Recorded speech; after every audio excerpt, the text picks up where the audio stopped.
looking at the Kennedys, I make an interesting comparison. First, Edward Kennedy was the best politician of the three. He is the best politician. He's gregarious. He loves it. He's warm.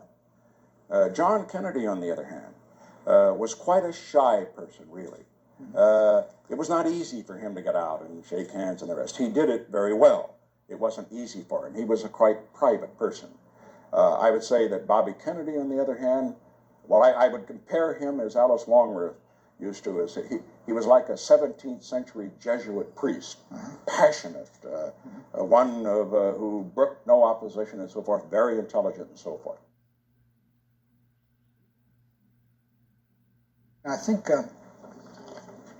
maybe we can get through LBJ in that period. Oh, yes, I can do that. Okay. You know, there's a terrible book out on it. It's a terrible book. Oh, I know it by George Reedy. Did you read? Is it Reedy's book? No, oh no, this new terrible book. Yeah. It gets a rave review from Clifton Fadiman, Book of the Month. Unbelievable. Stand by. It makes him feel like a goddamn animal. Quiet. Of course he was. Okay. He was a man.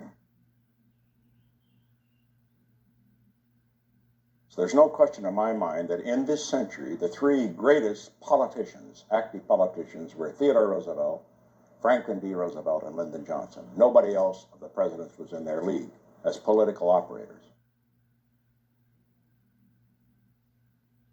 Listen, I don't want a president who's warm on the outside and warm on the inside too. I want one that's warm on the outside, but I want one who, when the tough decisions are made, is cold and tough and will make the right decision without fear of failure.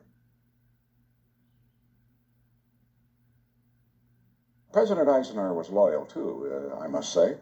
But he believed, you know, he was a military man, and he believed that people that are subordinates carry out what the chief wants. I'll never forget that perhaps the man that Eisenhower and many European people that have talked to me believe was perhaps the greatest chief of staff in World War II was Beadle Smith, General Beadle Smith. And Beadle Smith, this was afterwards, was a neighbor of mine in Spring Valley. He came in one day and we'd had a couple of drinks and tears were coming down. He was not well at the time. He says, you know, I was just Ike's Pratt boy. Ike always had the Pratt boy. And he says, that's what you are. Well, it didn't bother me a bit. That was my job. A vice president, a member of the cabinet, a member of Congress who is a member of the president's party. He should always consider that he is dispensable and should do what the man wants to carry out the policy.